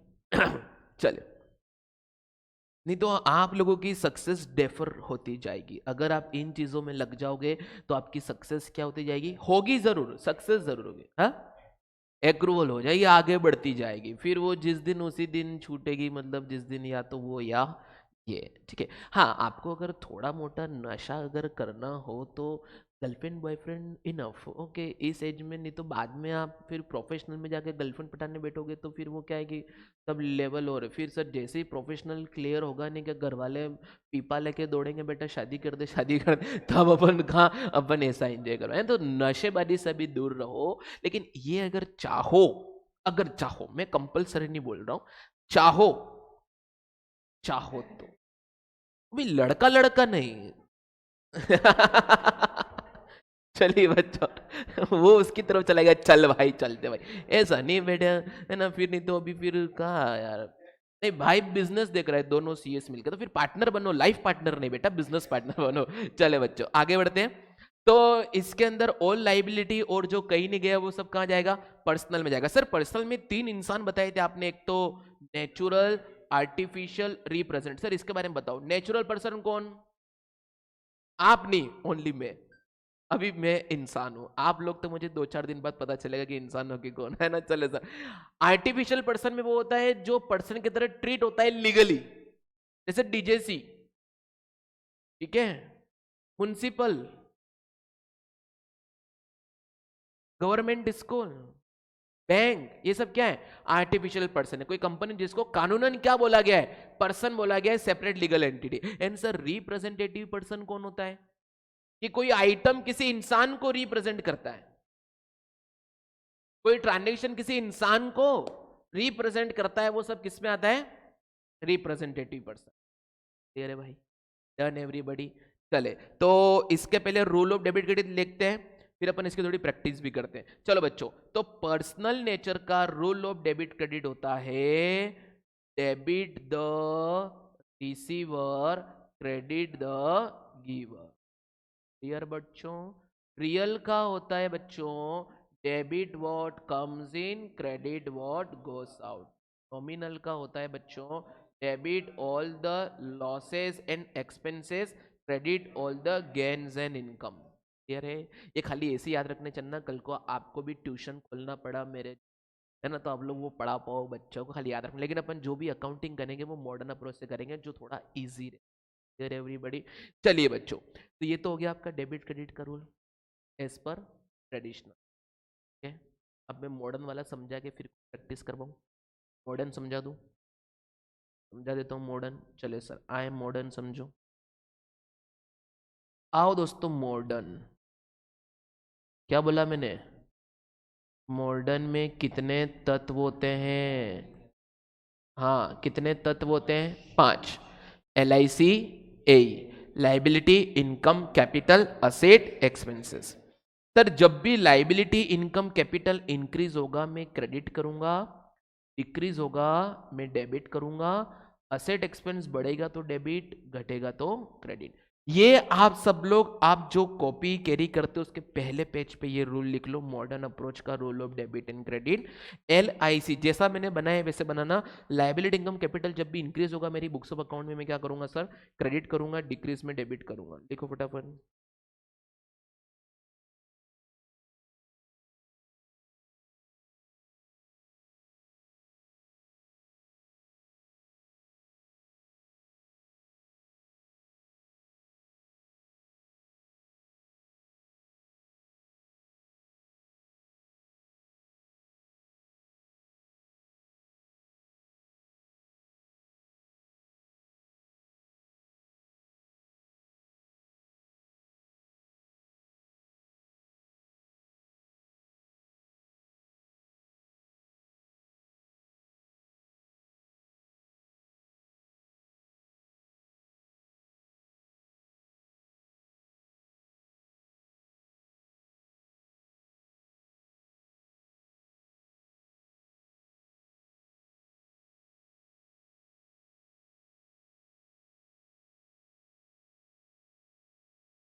रियल एज क्या लगती होगी?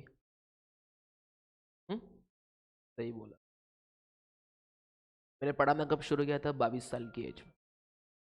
खुद की कोचिंग, कहीं जॉब वॉब नहीं, खुद का ही सब, खुद का ही स्टडी आइलैंड। आप लोग सर्च करके देख सकते हो, बेस्ट कॉमर्स कोचिंग इन इंदौर, कौन आएगा देख लो गूगल पे। जो भी आएगा ना स्टडी आइलैंड जहाँ दिखेगा उस पर कॉल। हाँ, नहीं नहीं, तेईस चॉइस।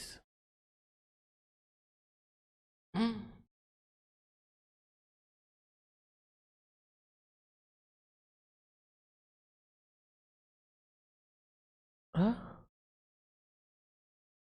नहीं आर्टिकल्स में तो मैं लिखा था। हाँ, क्या लिखा था? हाँ, तो सेकंड नंबर पे कौन आ रहा है? वो फर्स्ट पे, थर्ड पे, उस पे कॉल कर।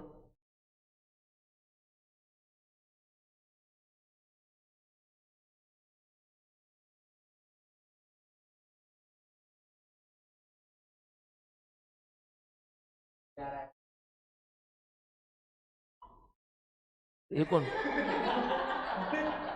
मैं तो काट दिया भाई। ये कौन आ गया है तेरे पास एयरटेल की सिम?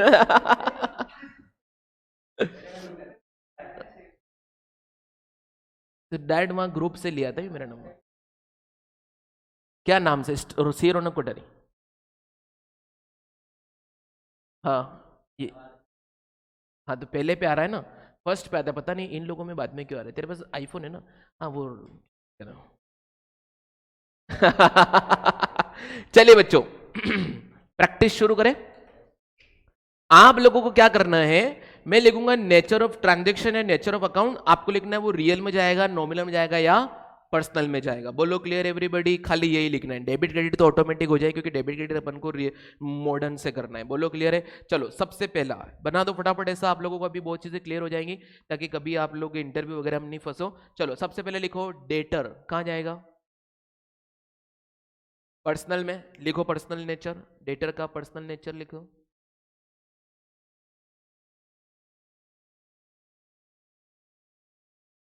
फर्नीचर तो रियल,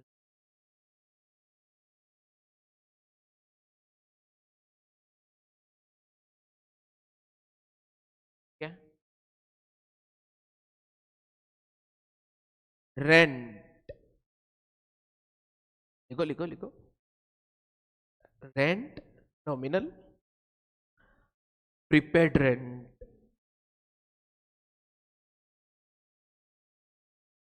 हंस गई चल मचल ले। लिखो लिखो, फिर गलत करके सही लिखेंगे। आप तो लिखो तो सही जो भी लिख रहे हैं। Prepaid rent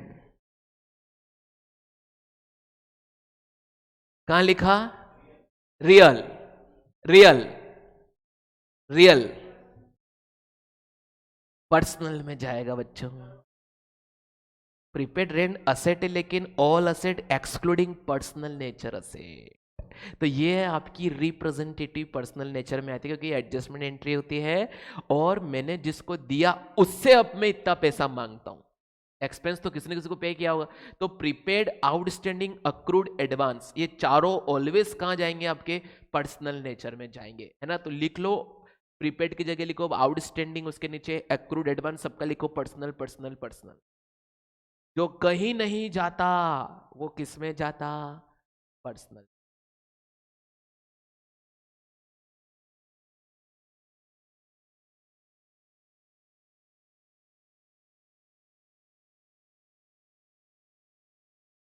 clear everybody?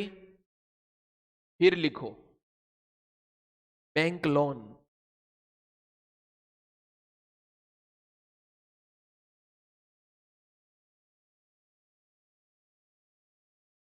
Personal, ठोक दो पर्सनल, ये लाइबिलिटी है। कैपिटल, कैपिटल, लल्ला लल्ला, कैपिटल, पर्सनल, क्योंकि represent to owner, drawing, drawing drawing drawing, personal again representing to owner, depreciation,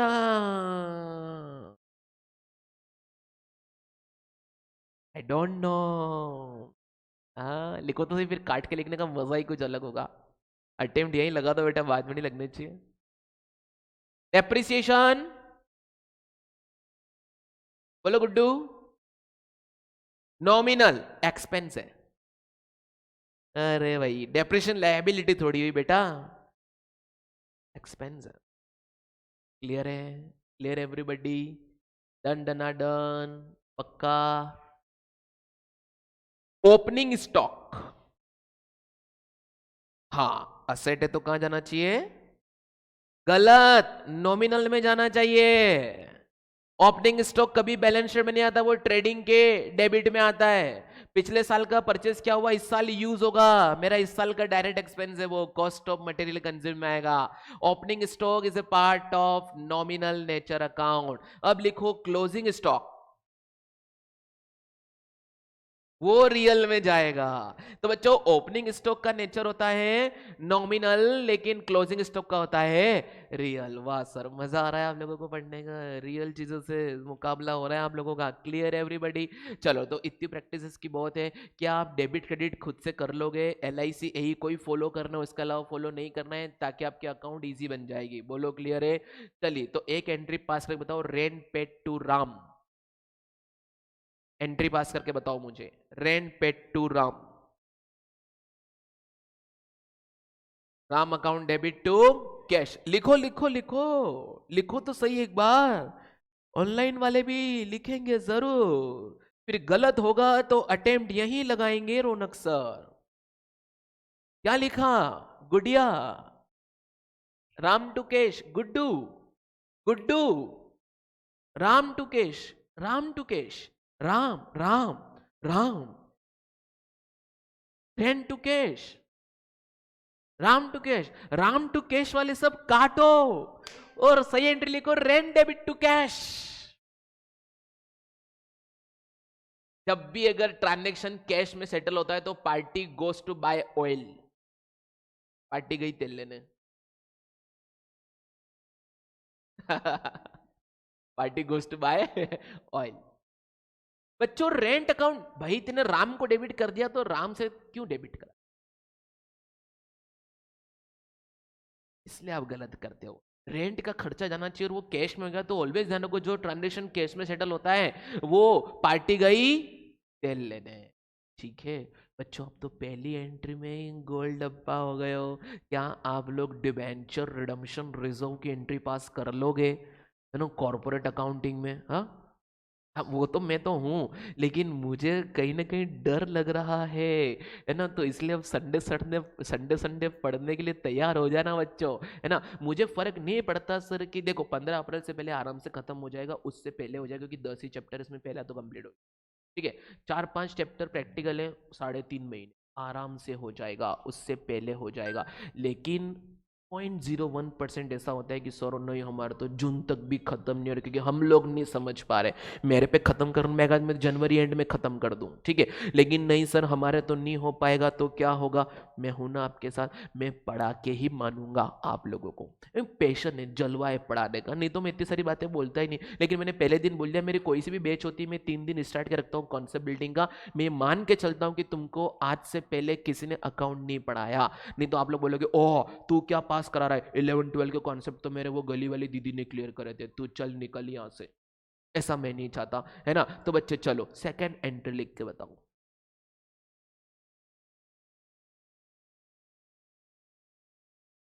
outstanding salary.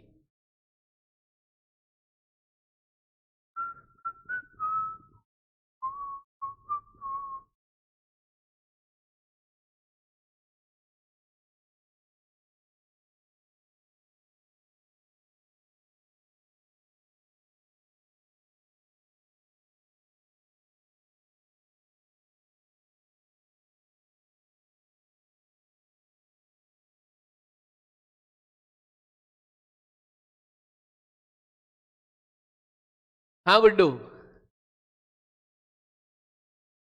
ताली बजाओ भाई के लिए, सही एंट्री पास कर दी। Salary account debit to outstanding salary. Sir ऐसा क्यों, सैलरी खर्चा तो है, डेबिट तो करना पड़ेगा, लेकिन उसको मैं पे करता तो टू कैश होता, पे नहीं करा तो क्या बन गया, लाइबिलिटी, तो क्या होगा, आउटस्टैंडिंग सैलरी। तो salary account debit to outstanding salary. बोलो क्लियर एवरीबॉडी। चलो अब चावल क्या, बेटा आउटस्टैंडिंग में वही होता है ड्यू बट नॉट पेड, और कैश तुमने डेबिट कर दिया तो कैश डेबिट तब होता है जब आता है। यहाँ तो बेटा गलत हो गया। चले क्लियर एवरीबॉडी, हो जाएगा अभी आप लोगों से, है ना। तो मैं और एंट्री तो नहीं पूछू, क्योंकि ये एंट्री आपके सिलेबस में नहीं है, जो है वही बात करेंगे मुद्दे की बात, है ना। लेकिन आप लोगों को डरने की जरूरत नहीं है जरा सी भी। ओके बच्चों, चलिए।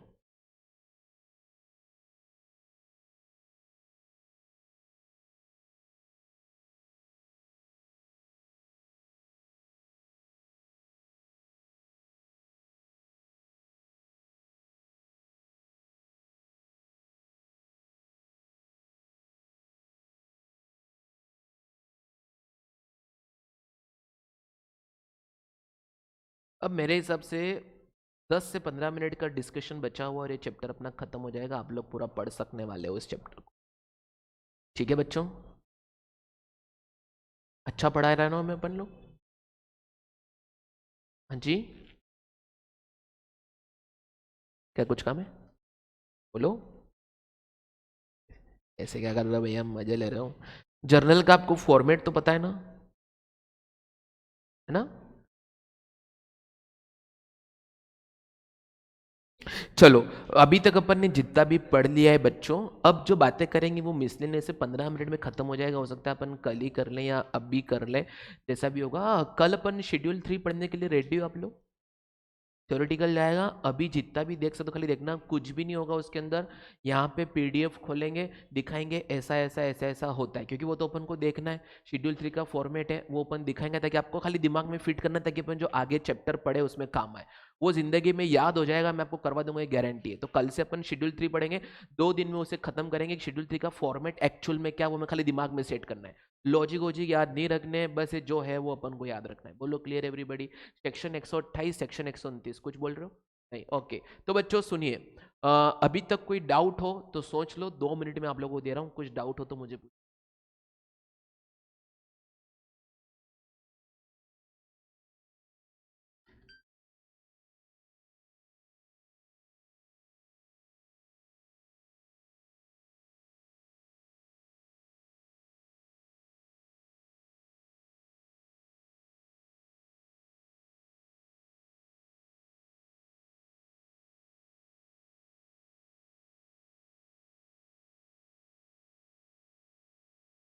है कोई डाउट कि नहीं है कोई डाउट?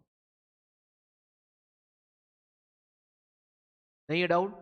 चलिए आगे बढ़े। तो बच्चों देखो, आइए, जब भी हम जर्नल एंट्री पास करते हैं बच्चों, जब भी हम जर्नल एंट्री पास करते हैं, जब कभी हम जर्नल एंट्री पास करते हैं, तो सोच लो कि हमारे पास ऐसा होता है, sir cash account debit to sales, cash account debit to sale, cash account debit to sale.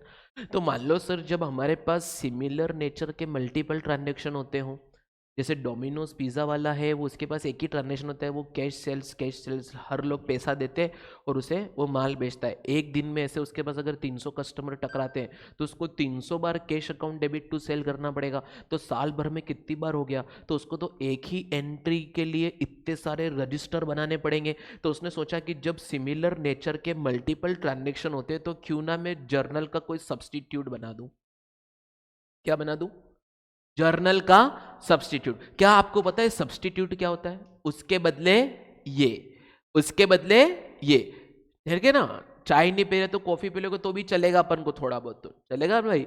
तो क्या होगा? सब्स्टिट्यूट मतलब जर्नल ना बनाओ तो ये बना लेना चलेगा। तो जब सिमिलर नेचर के मल्टीपल ट्रांजेक्शन होते हैं, तो वहां पर कॉन्सेप्ट ऑफ सब्सिडरी बुक आया। क्या आया? Concept of subsidiary book. जब भी आप सब्सिडरी बुक बनाओगे, आप सब्सिडरी बुक बनाओगे तो उसकी आपको जर्नल एंट्री पास करने की जरूरत नहीं है, क्योंकि हमने जर्नल का ही क्या बना दिया? सब्स्टिट्यूट। कि बार बार डेबिट क्रेडिट ना करो, उसका एक रजिस्टर ही बना दो अलग से, कैश आया तो इस अकाउंट में भेज दो। बोलो क्लियर है? तो सर सब्सिडरी बुक कौन कौन सी होती है बच्चों? सब्सिडरी बुक कौन कौन सी होती है? तो एक होती है कैश बुक, और एक होती है अदर सब्सिडरी बुक्स। कौन कौन सी होती है दोस्तों? कैश बुक और अदर सब्सिडरी बुक। बोलो क्लियर है? तो दोस्तों कैश बुक में फिर अंदर जाके 4 तरह की बुक होती है। एक सिंगल कॉलम कैश बुक, एक double column cash book, triple column cash book, और ये पेटी कैश बुक। क्लियर है? ये जस्ट आपको रिवाइव करने के लिए। फिर सर और ऐसे कौन से ट्रांजेक्शन है जो सिमिलर नेचर के बार बार होते हैं? मैं ट्रेडिंग करूंगा तो परचेस बार बार होगा, तो दोस्तों क्या होगा? Purchase book, sale book, purchase return, cell return, bill receivable, bills payable. बोलो क्लियर एवरीबॉडी? ये आपके सब्सिडरी बुक।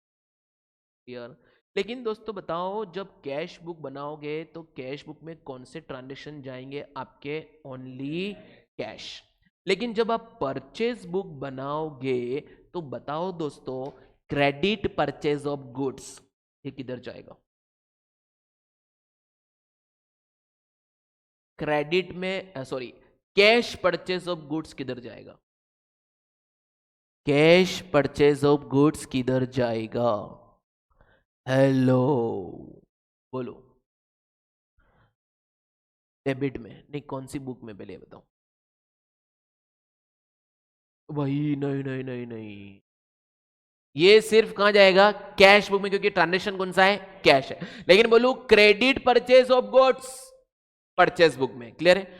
अब एक और एग्जांपल मैं बोलू, furniture purchase in cash, cash book. लेकिन furniture purchase on credit, furniture book. Journal proper में बेटा परचेस बुक नहीं जाएगा, क्योंकि तेरा बार बार फर्नीचर परचेस करने का काम है क्या? नहीं, तो फर्नीचर तुम्हारे लिए गुड्स नहीं है, वो क्या है? एसेट्स है। तो जो इन किसी किताब में नहीं जाएगा, कैश बुक, परचेस बुक इसमें नहीं जाएगा, वो सब जाएगा जर्नल प्रॉपर में। एज इट इज जैसा जर्नल बनेगा वैसा जाएगा। बोलो क्लियर है? तो sir purchase book, sale book में only credit purchase of goods and credit sale of goods जाता है। गुड्स का मतलब मैंने कल क्या समझाया था? Anything purchase for the purpose of resale, जिसमें हम डायरेक्ट डीलिंग करते हैं वो क्या होते हैं? गुड्स होते हैं। बोलो क्लियर है? समझ में आ रहा है? तो आप लोग इसको पढ़ोगे तो आपको ये सब बातें यहां पर मिल जाएंगी। लोग क्लियर एवरीबडी? पक्का? तो देखो यहाँ पे लिखा credit sale of goods sale book में जाएगा, credit purchase of goods purchase में जाएगा। क्लियर है ना बच्चों? ओ बच्चों, फॉर ऑल अदर ट्रांजेक्शन कहाँ जाएंगे? जर्नल प्रॉपर में। समझा दिया मैंने सब लोग? नोट्स लग रहे हैं अच्छे आपको? चलो कैश बुक में क्या है sir? Single column, double column, triple column, multi और ये पेटी कैश बुक। चले सर फिर आगे बढ़ो, के बारे में बता रखा है आप लोगों को, कोई टेंशन की बात नहीं है। हाँ, नहीं नहीं, ये सिर्फ जनरल नॉलेज के लिए आपको खाली पढ़ना है बस। मतलब बनानी पड़ती है रियल लाइफ में, जब अपन 11 12 ये फाउंडेशन पढ़ते हैं तो। हाँ, आपके कोर्स में जस्ट इन बोला कि इंट्रोडक्शन। हाँ,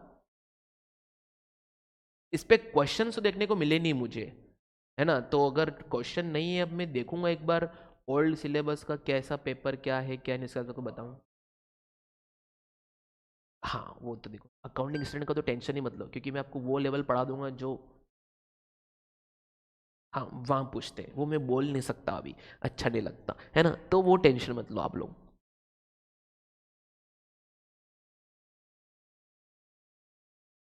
ये देखो दोस्तों, ये तुम्हारा मॉडर्न अप्रोच है ना, LICAE। देखो दोस्तों, LICAE यही बना रखा है। क्लियर है? मैंने आपको समझा दिया है, समझ लो सर तो निपटा रहे बेटा, पूरा मैंने पहले आपको पढ़ा के फिर मैंने आपको बोला है। ठीक है, ये बात पढ़ लो सर। LIC का ऑलवेज क्रेडिट बैलेंस होता है। क्या होता है? Credit balance. और AE का ऑलवेज क्या होता है? Debit balance. सर ये डेबिट बैलेंस क्रेडिट बैलेंस क्या होते हैं बता देता हूँ। मान लो ये कोई लेजर है, ये लेजर है ना? तो सर 100 रुपये आए, 80 गए, तो बैलेंस किधर आएगा? 20 रुपये इधर आएगा। ये 20 कौन सी साइड आ रहा है? Credit side. तो इस बैलेंस को क्या नाम देंगे? क्या नाम देंगे? Credit balance. गलत, इस बैलेंस को नाम देंगे डेबिट बैलेंस। बच्चों वो बैलेंस आया है वो किसकी वजह से आया है? क्योंकि सर डेबिट ज्यादा थी, क्रेडिट कम, तो ये बैलेंस किस साइड का बैलेंस है? डेबिट बैलेंस है बच्चों। ठीक है, तो अगर कोई लेजर में बैलेंस इधर आया तो ये कौन सा बैलेंस होगा? Credit balance. क्लियर है? तो दोस्तों क्रेडिट बैलेंस अगले साल कहां जाएगा? क्रेडिट में। और ये डेबिट बैलेंस अगले साल कहां जाएगा? डेबिट में। तो बस यही वो बात समझा रहे हैं। बोलो आपको क्लियर है? तो आप ये बना के फटाफट लिख लो, आप भूल जाओगे दोस्तों। क्रेडिट बैलेंस, डेबिट बैलेंस मतलब ये क्लोजिंग बैलेंस की बात हो रही है। किसकी बात हो रही है? क्लोजिंग बैलेंस की। तो 100, 80 और 20 में लिखना कि ये बोलते हैं अपन डेबिट बैलेंस। ऑनलाइन वालों को शायद नहीं दिख रहा होगा, तो लो बच्चों अब दिख रहा होगा आपको। नहीं दिख रहा? अच्छा, ओके, कोई बात नहीं, अपने पास सबके लिए सॉल्यूशन। अब बेटा, नहीं बेटा, ले बेटा, ले बेटा, ले, ले, चले, आलू ले लो, कॉन्सेप्ट ले लो।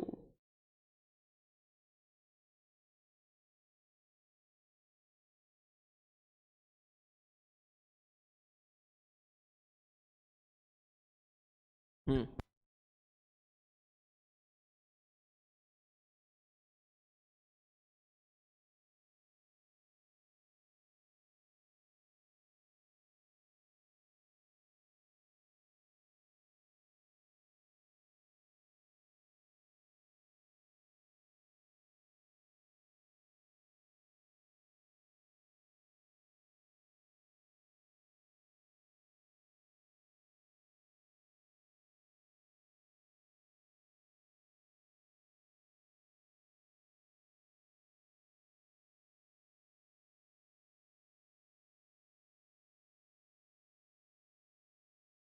लिखा है एवरीबॉडी? ये कौन आ रहा है? वैभवी वेटिंग रूम में है। ओके बच्चों, आ गया आप लोगों को समझ में पूरा? और देखते क्या बच्चा sir. Closing balance, opening balance अभी मैंने आपको समझा दिया। ब्रॉड डाउन, ब्रॉड इन, ठीक है। Debtor ledger, creditor ledger. अच्छा, ट्रायल बैलेंस।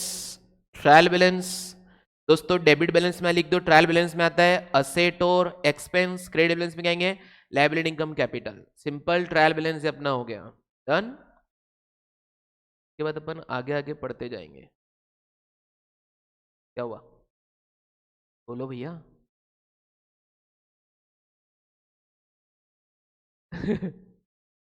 निपटा रहा हूं तो।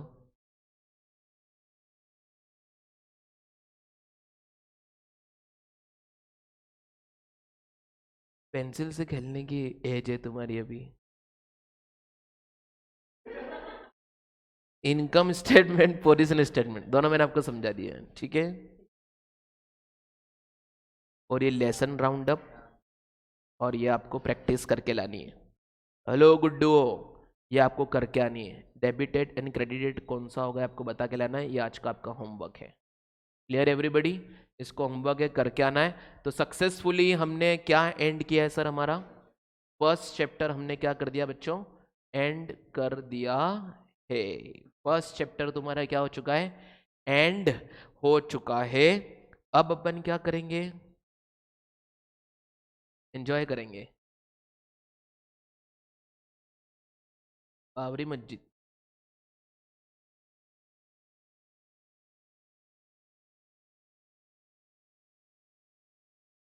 देखते हैं सबके सामने। लगा कि ये कन मेरे को यहाँ दिख गया। चलिए बच्चों, तो आज के लिए इतना ही। मिलते हैं अपन कल चैप्टर नंबर 2 शेड्यूल 3 के साथ। 2 दिन आपके और थोड़ा सा बोरिंग जाने वाला है, लेकिन उसमें सीखने को मिलेगा आप लोगों को बहुत कुछ। ओके बच्चों, बाय बाय, टेक केयर।